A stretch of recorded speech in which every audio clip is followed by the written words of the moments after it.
deep dive experiences outside of the classroom. And so allow me to introduce myself and, of course, introduce my colleague today. So my name is Kimberly Chires. I serve as the Director of Recruitment for the College of Pharmacy. I'm very excited to have you all with us today. And then with me alongside is my co-host, Mr. Morgan Ely. He is the Director of Admissions. And so he will be also covering a lot of the information on our presentation regarding specifically the supporting information part of the PharmCAS application. And so I did want to go ahead and mention a few things, right, as we kind of jump into our session overview. Big thing to keep in mind, please feel free to go ahead and put all of your questions into the chat. There is a Q&A function that you can go ahead and use to submit any questions you may have during today's webinar.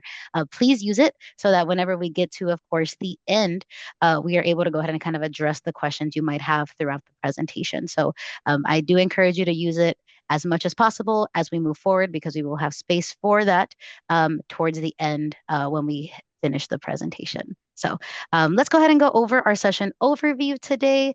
So today we're going to dive in very deep into the PharmCAS application, starting off, of course, with an overview of all of the PharmCAS sessions, right? We'll go ahead and kind of go snorkeling a little bit just to kind of see what we're dealing with.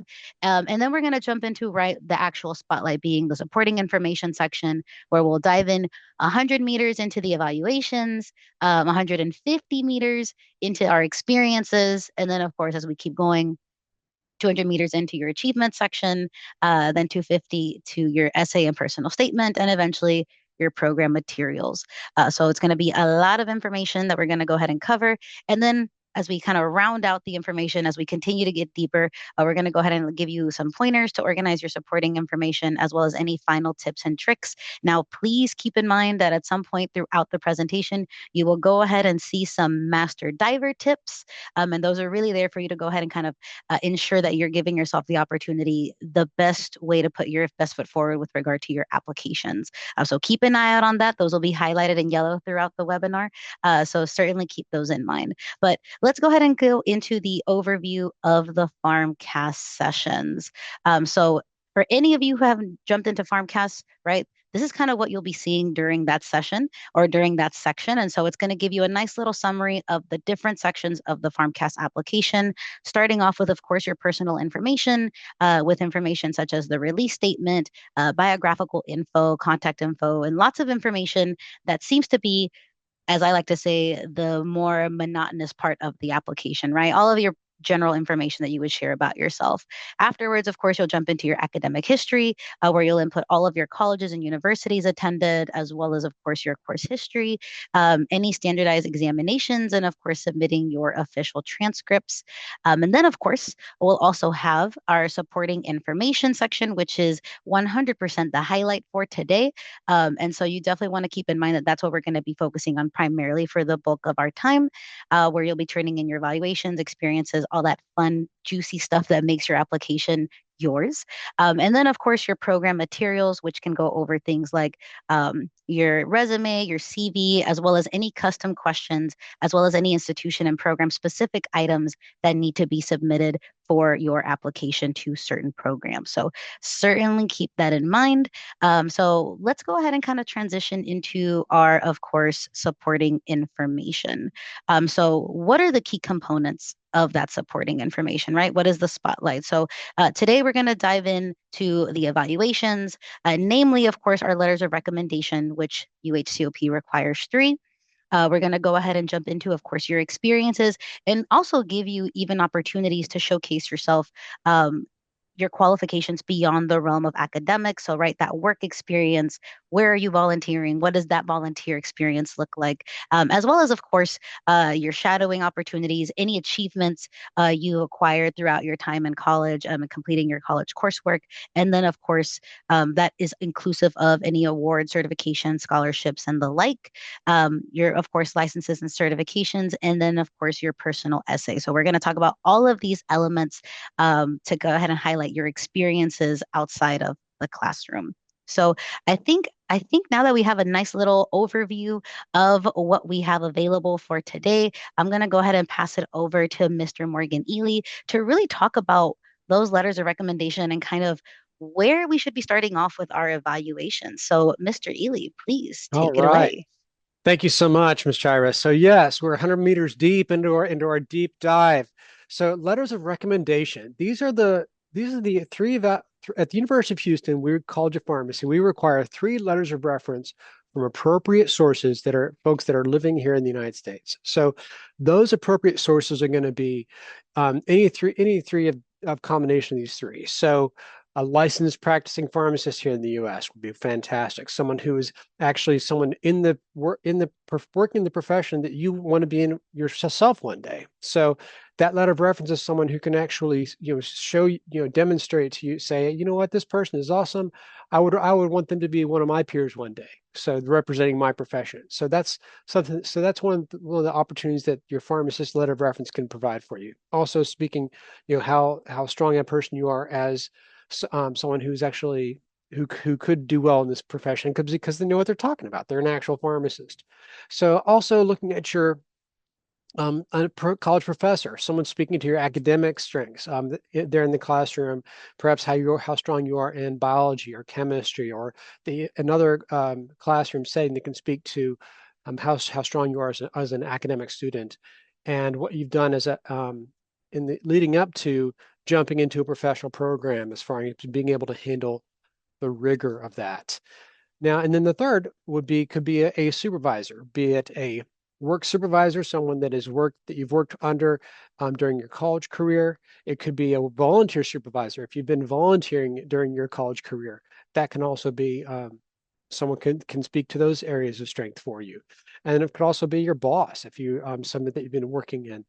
And then if you look to the right, you'll notice that this is the evaluation form that you would see this example here, this screenshot. So you're seeing the person, who the person is as far as their title, their occupation, who they work for, and then they're if by indicating that you waive your right of access, that means that you say, I'm whatever this person says, they can say whatever they want. I'm not going to you know, I'm not going to see it. So by waiving that right of access, typically the person can be a little more candid in how they provide their insight to you. So that's something to keep in mind.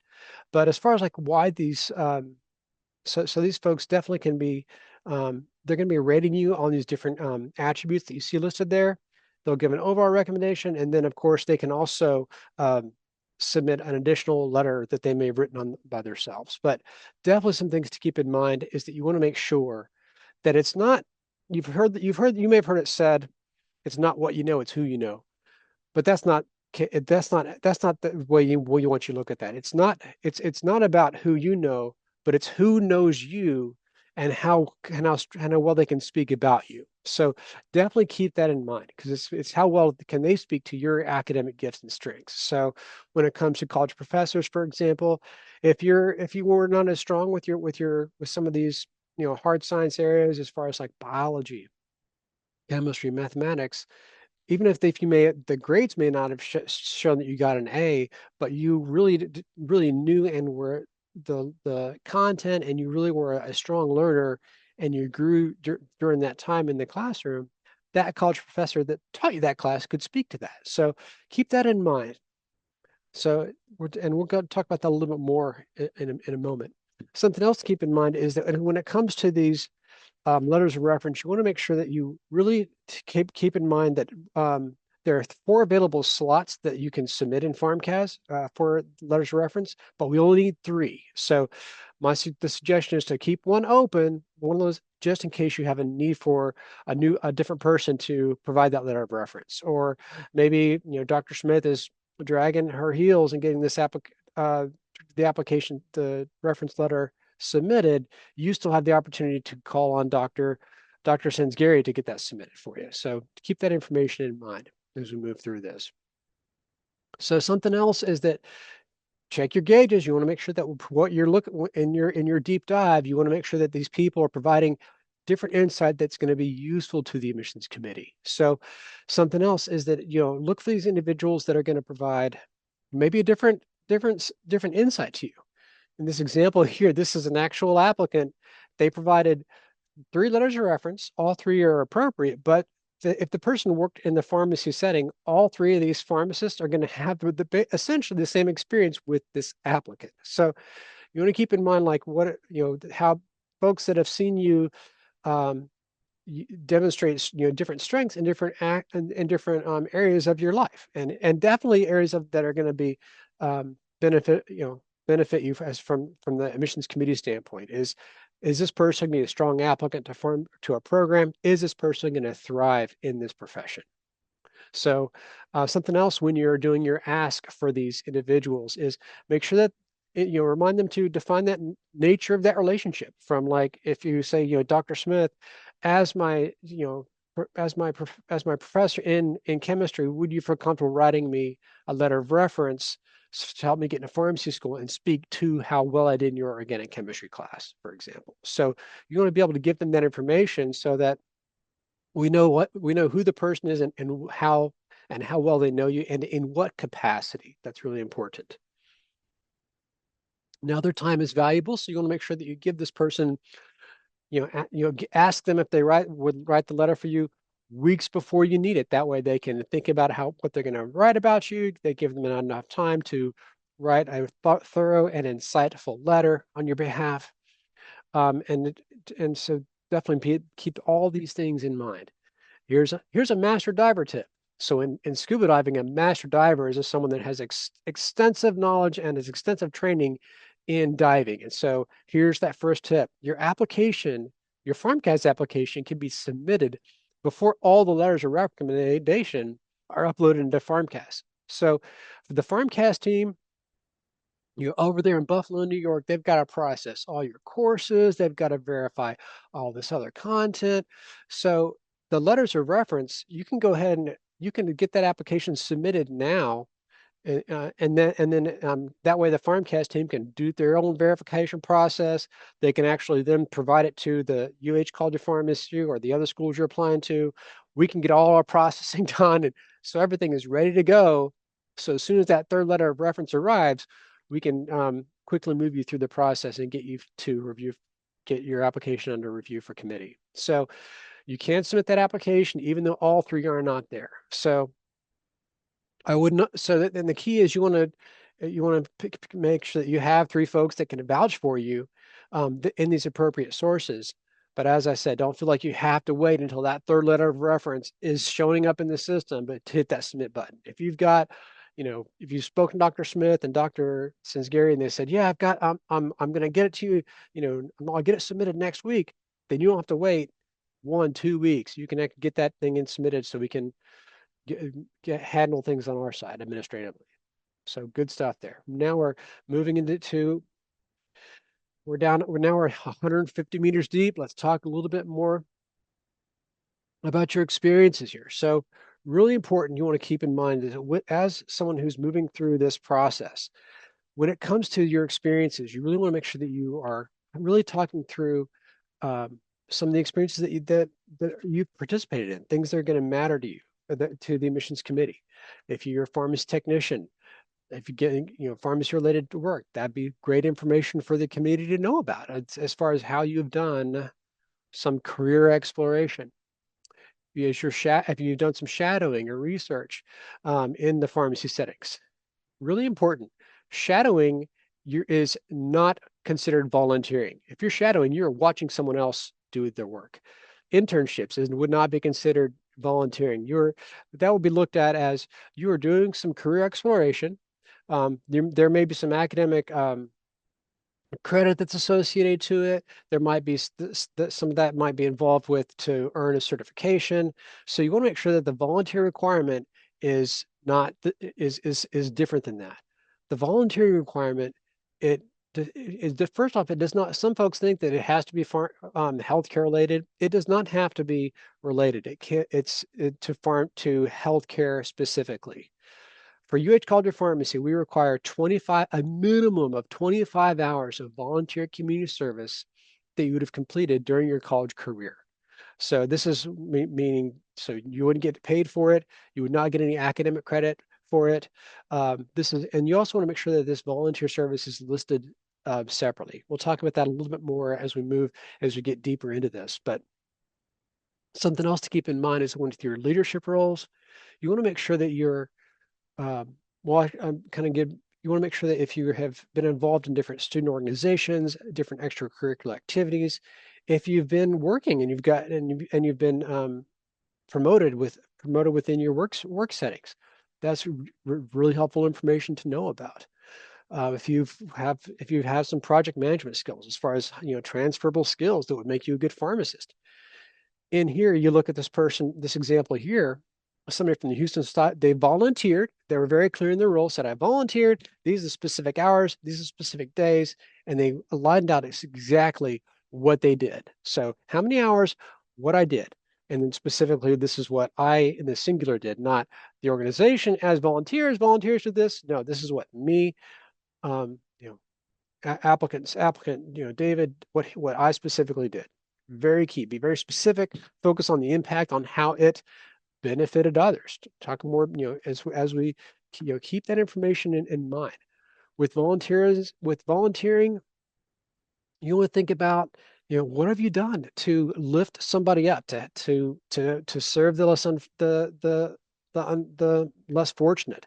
Have you, this pharmacy, taking a little bit step back, it's a healing profession. You're focused on being a healer through the capacity of a pharmacist, and it's a career very much helping others. So volunteering, part of that requirement is to keep that in mind. And who have you helped lately outside of your college campus?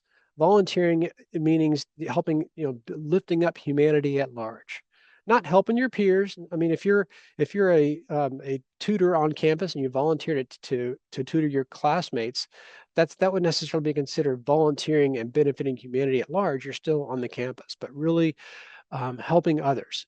If you're doing activities on campus that reaches beyond the campus walls, that's great. For example, if you were hosting a food drive and you're involved in a food drive on your college campus, but the food drive, fed the community at large that was hungry, then that would be considered volunteering. So very clear with that distinction there. All right, moving into our achievements. So something else when it comes to these achievements, you're looking for identifying things during your college years that you've been recognized for. If you're doing well academically with your courses, you get that in many schools. If you have a full-time course load and you get at that 3.5 GPA, they recognize you for the dean's list or university honors. Um, List that out if you say I got the dean's list, we might think, oh, that's great. We'll put that down that were recognized once. But if you got the dean's list 5 times in a row or 2 or 3 times, list that out so we know exactly, oh, this person, they didn't know they had a great semester one time, they had several great semesters. And it doesn't have to just be classes. It can be if you got recognized for Employee of the Month at your workspace, or if you were awarded scholarships, different scholarships. That's great information as well. That shows um, ways that other folks have recognized what those have recognized how awesome a person you are.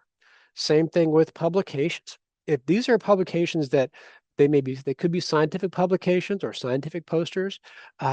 If you presented at a campus-wide scientific symposium for some of your work, that's something that we want to know about. Okay. Same thing with regional conferences or nationwide conferences. And it doesn't have to just be scientific. It could be that you attended a business conference or another conference that's unrelated to healthcare professions. We still want to know about that. We've had folks that have submitted poetry that's been published in or artwork or news articles that are published. So all these publications, these are hard work that you've done. We want to know about that. We want to know how amazing you are as a person, not just how amazing you are as a student. Um, Certifications, definitely. If you're CPR first aid, other pharmacy certifications, if you're licensed pharmacy technician, that would be good for us to know about. And then as we're kind of spreading it out a little bit more, if you have within our custom questions of our application, there's that opportunity to speak to if you had experience in another country, if you if you grew up in another country or spend extended amounts of time immersed in another culture outside of the U.S., that experience can help you be more successful in interacting with others in the pharmacy profession. For example, if you're working with different populations that are from that home country, then you have that connection there. So that's something we want to know about. Same thing with if you speak in multiple languages, then that's something that you can serve other patients in those capacities. So a lot of different opportunities there that you have done as a person that we really want to know about. And then also when it comes to your special life circumstances, if academic, and we'll talk about this a little bit more as we go through, but if the PharmCAS application gives you opportunity to expand more about if there was something that was going on in your life that was a bit traumatic, or if you just had a unique life experience that would help us know more about who you are, especially during your college experiences. Those opportunities are there for PharmCAS application, and then within our custom questions, you can flesh out some more of the academic stuff, and we'll talk about that as we get deeper into our dive. So right now, we're going to show you a little bit behind the curtain, if you will. This is some screenshots that are taken from the administrative side of the PharmCAS application. And so this is what our admissions committee, when they're reviewing your stuff, this is what they're seeing on their end after you've entered it in here. So you'll notice here's an example of the experiences. This person volunteered, and they specifically said, these are the hours, this is the time frame, and then you can see they're clear in what their role was and how they observed others. And so very clear that they're showing that they're doing this time here to help patients. So some very useful information so that the admissions committee can say, oh, this person definitely got some good shadowing, some good experience walking through that experience there. You want to pay attention to your 500 character limit as well. Make sure that you don't burn through that. Maximize the space and the characters that you have in that. So this person, this is not the only thing that they did. This is just we're hiding a lot of that information from you because obviously we want to protect the identity of this person. But what this should show in the admissions committee is this person did more than just the minimums. They actually got some firsthand experience in a pharmacy setting. So you also want to let us know it's not just stuff that you think pharmacy schools care that's just pharmacy work or pharmacy volunteering or healthcare settings. This person was worked for a hardware store, but they're saying that they didn't work just like the person that did the minimums. This is someone who has customer service skills, problem solving, organization. They were committed to the position. You notice they were there for a little over a year and a half. So they the company really liked them as an employee and wanted to keep them on. And so give the admissions committee a chance to see a little bit more about how about you as a person have thrived and been successful in different areas. So don't think that it's just because it's not pharmacy related, we don't care about it. We do. You want to show the admissions committee how awesome you are and demonstrate some of those transferable skills, as I've mentioned.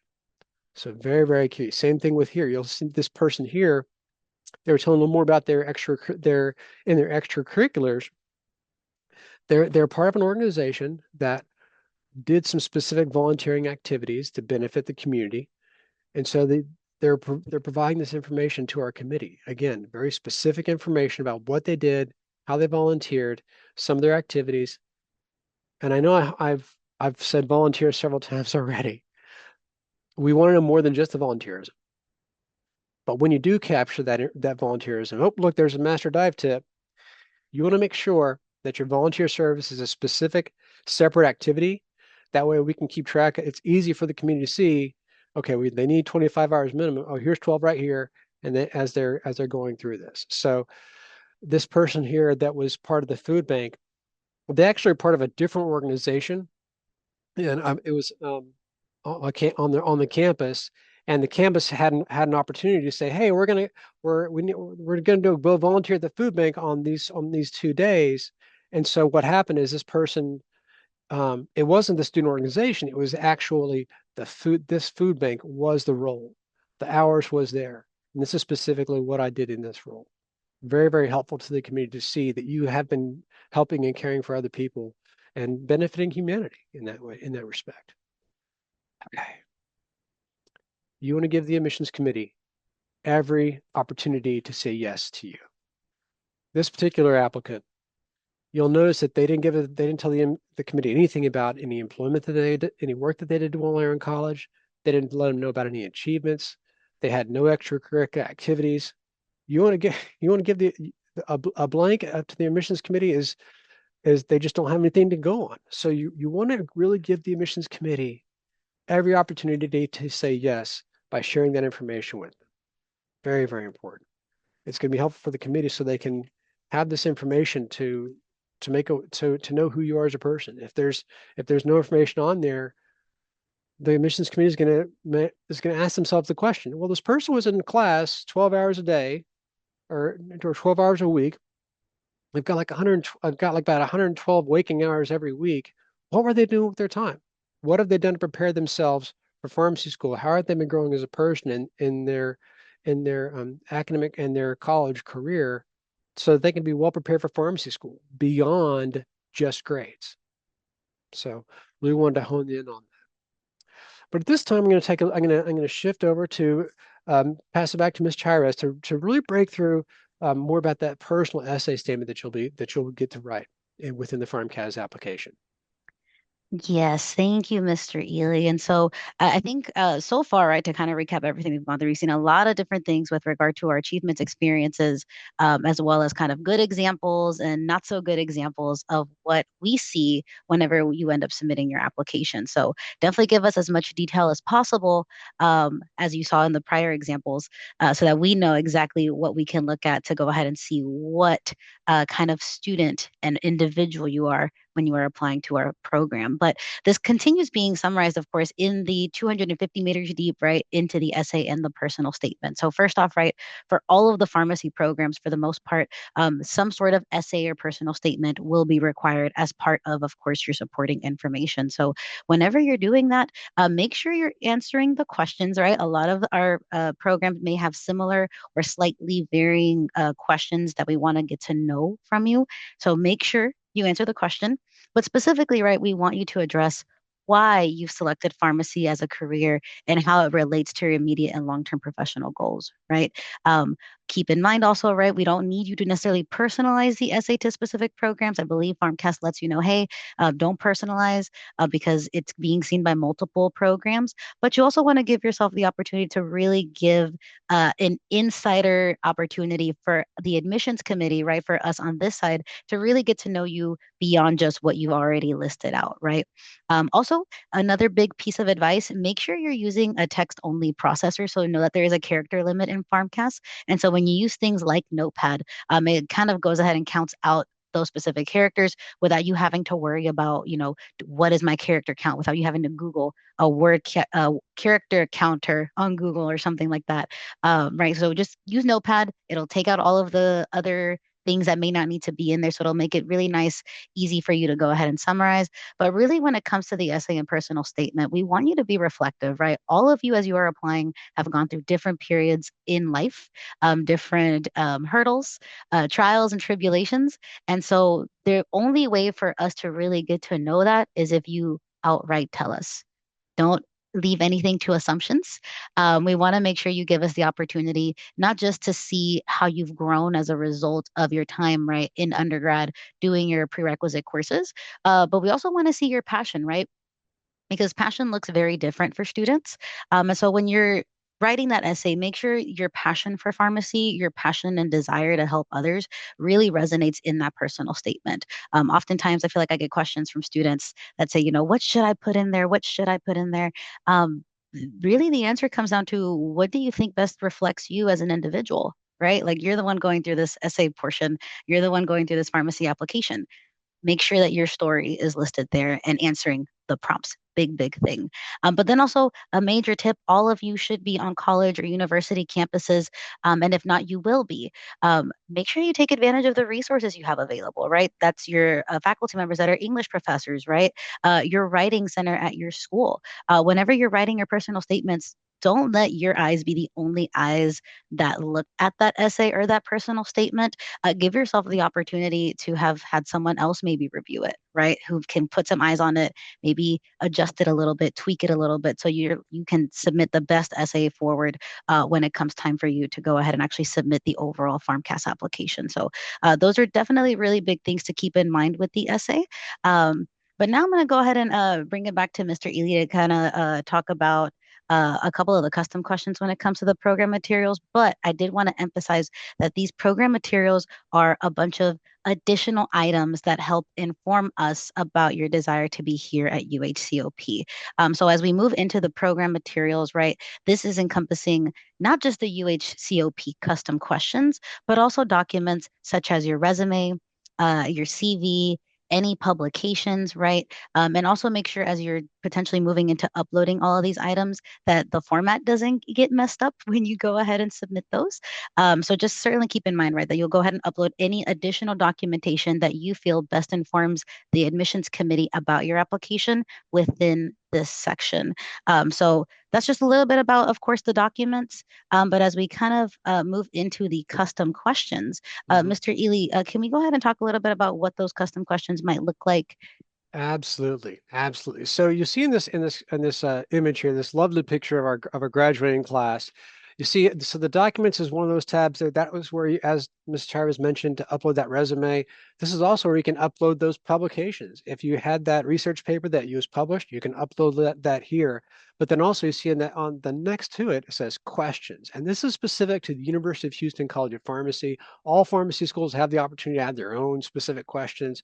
So ours are here's an example of some of the ones that we have here. So when you do these, we ask you to tell us more about some of your leadership, some of your work experience. So, or experience as a leader in different aspects of your life during your college career. So definitely you can select as many of those that are as are appropriate. The admissions committee wants to know about all those. So it's important that if you click on here where it says I served as a treasurer or secretary or other officer role, that you also make sure that that's listed within your extracurriculars. We've had students that have indicated that these roles that they've been involved with, but then they don't tell us anywhere about it on anywhere else about it within their application. So you want to help us, help the admissions committee understand where that information is. So definitely you want to make it easy for the community to find that information. We've already pointed that out within those different sections there. But these custom questions also we're asking there's an academic background question there. And this is something where we wanted to make sure that for students who they didn't get that 4.0 GPA, maybe they had um, maybe they had to withdraw for a one or two classes in their college career, maybe they had a rough semester, maybe they had we've had students where they had a loved one that passed away and midway through their semester, so they maybe had to travel or they had to take a leave of absence from school. If that's it, so this is that. So we make space for our applicants to help us understand what was going on there, because otherwise, what we just may see is a semester full of withdrawals. That's not letting us know that hey, my my parent passed away, and I had to go back home to help settle their estate. That information is helps helps paint a lot broader picture than just a semester of courses. So we give you that opportunity to flesh that out so definitely utilize that information. All too often in the missions communities will say, well, this person had a withdrawn class here, and then they had another withdrawn class here. What was going on there? And what they are speaking to us and say, I wish the student would have told us. So utilize those places there. Also, we have some students, some applicants who last year they applied and they didn't get accepted. but this year is a new start for them, and so we give them a space to say what you did last year. If you didn't get accepted last year, what have you done to enhance your application since last year? So that so if they've perhaps retaken some courses, if they've done some introspection, they've done some career exploration, they've invested in themselves, or whether it be involving in the pharmacy career, or maybe as a pharmacy technician, what they've done to really show the commission's admissions committee, now I'm ready. And this year, this is my year, and this is what I've done to demonstrate that. Very important. So really want to take some time for that. So at this point, goodness gracious, we are now at 315 meters.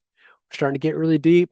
So we're going to continue to move on because we're again, when you're scuba diving, you've got limited air that you can go on. So we got to keep it moving here. So at this point, I'll turn it over to Ms. Chires to walk you through a little bit more of this information here. Thank you, Mr. Ely. And so as we're getting, 350 meters deep, right?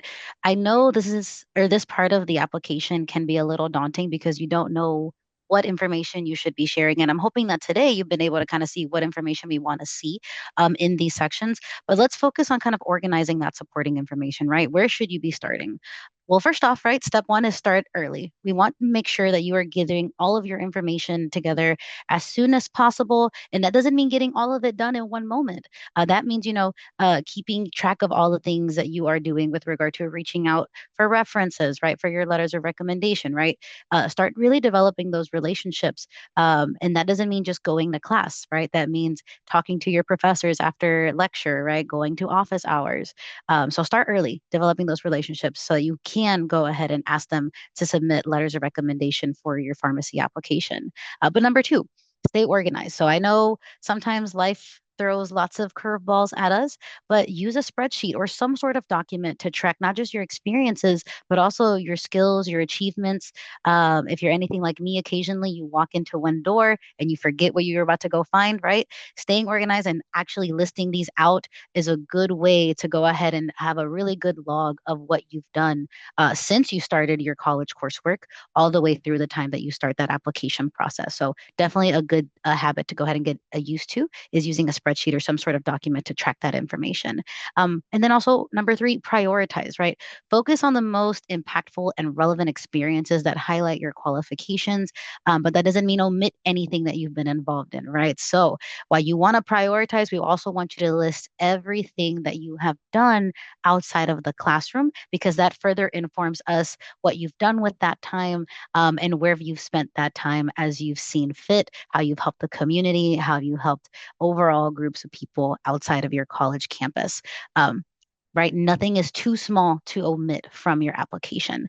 And then, of course, as I mentioned before, right? Proofreading and editing, ensure your entries are clear, error free, and reflect your best self. But also keep in mind, right? This is a big thing that we want to make sure, right? Don't get the bends, right?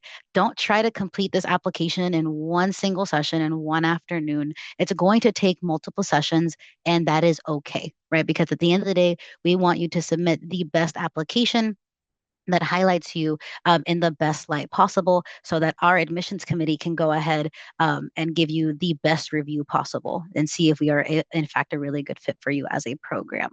But kind of rounding us out to going in 400 meters deep, right? Here are some final tips for a strong application, right?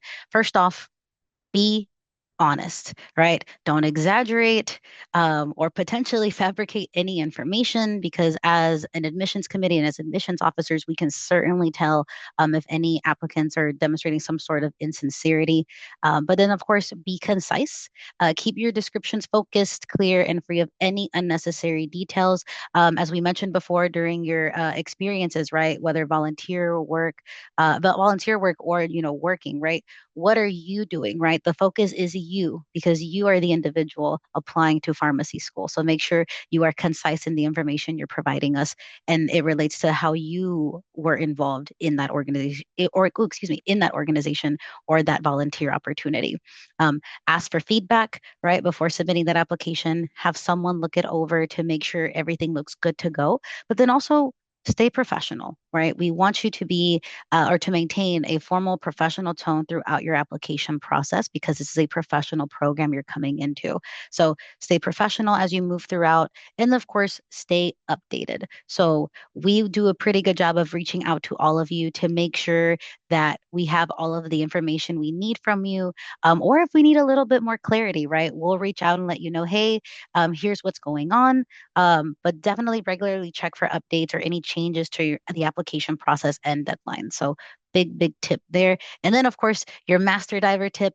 Make updates after submission. So, in the event that new information has come up, new volunteer work has been done, submit all of the new stuff, right? You can log into your PharmCAS application and turn all of these new items in, whether it's new awards, more or additional work experience, opportunities for volunteering, anything past you submitting the FarmCast application the first time, you can go ahead and make any edits in additions to the application. So please feel free to go ahead and do that. Not just when we connect with you, but if you have new things that have popped up and you want us to know about, definitely go ahead and submit those. And kind of rounding this out, right?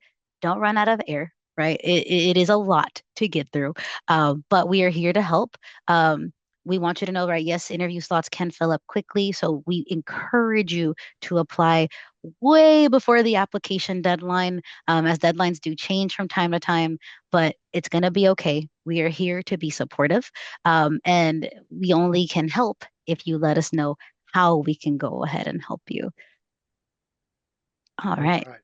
So at this point, we're going to open it up to questions for y'all. We really want to make and I'm going to hop back up for a little bit, definitely for questions, but also don't feel like that this webinar is the only opportunity for you to get this information. Where you can schedule some advising appointments. Here's our QR code where you can scan it there. We have advising appointments Monday through Friday. And so definitely utilize those opportunities to have either a face-to-face visit where you actually visit with our with one of our admissions team members, for 30-minute time frame here in the College of Pharmacy, our beautiful facility here that you can come visit our campus. But also, if you're out of state, out of area, you can also do a 30-minute Zoom call or Teams call. So virtual appointments are also available for you. So definitely utilize some of those opportunities that are available to you. Absolutely. Now, Mr. Ely, we do have two questions that were asked using our live Q&A feature, which Okay. again, just a reminder for all of our attendees, if you have questions, go ahead and pop them in. We're going to go ahead and start addressing those now. And so one of the first questions that was submitted was, where does leadership involvement fall under? Would it fall under experiences? Would it fall under achievement? Any leadership involvement? That's a good question. So leadership involvement, leadership titles, that would fall under the experiences section. So it'd be one thing if yeah, especially if it was a leader, or if you were elected position, that would fall under the experiences section. Good question. In fact, I'll kind of when it comes, we want you to indicate here, generally speaking, these that you attain that leadership position, but you definitely need to get that specifics to us within the experiences section there. So yeah, so extracurricular activities, you could put in there that you were the president of the organization for whatever time frame.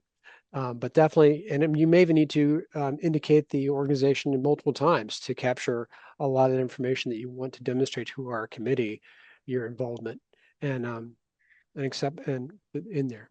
Absolutely. And just to add on to that, right? If you were in an organization for 2, 3 years and you went from member to maybe chair to, president or VP, right? We want to see that growth too. So that's why Mr. Ely references, right? Maybe including the organization multiple times so we can see that growth and that development of you going from just being a member to then going and holding different leadership positions. So thank you, Mr. Ely. A second question that's coming is, where can I verify my volunteer experiences? So as far as like where can you verify it, this is something that really it falls to you as the applicant. It's important that you keep track of that information. So if you volunteered at the An early example is a student that volunteered at a food bank. Keep track of that so that for your on your own, calendaring system, your own resume, your own involvement during your college time, and you key that information in there. There's sometimes that we get the question like, well, are you going to call the food bank, and if they don't have a record for my volunteer service, you won't recognize it? No, that's not what we would do. We want you to indicate that information on there, so that we can have that information to know about it. But as far as like am I going to call Susie the supervisor at the Houston Food Bank? No, I probably won't. But you definitely want to make sure that information, if you did the experience, put that in there, even if you think that it was maybe 5 years ago and the person is not there anymore. Thank you for that. Now we just got a really long question. Ooh, I like Um, those. and not long, but it says, when do you recommend the latest we should apply for the fall 2025 semester? Okay. I get so the deadline right now is in May, but my suggestion would be for you to you submit the application when you're ready.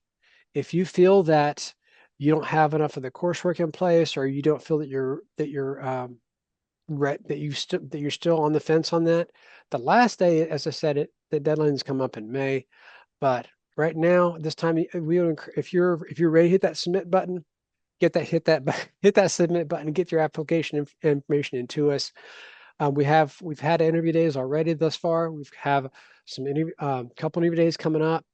But the person that applied very early in the cycle, we'll say if they applied in October, they were interviewed in October, there's 125 seats to fill.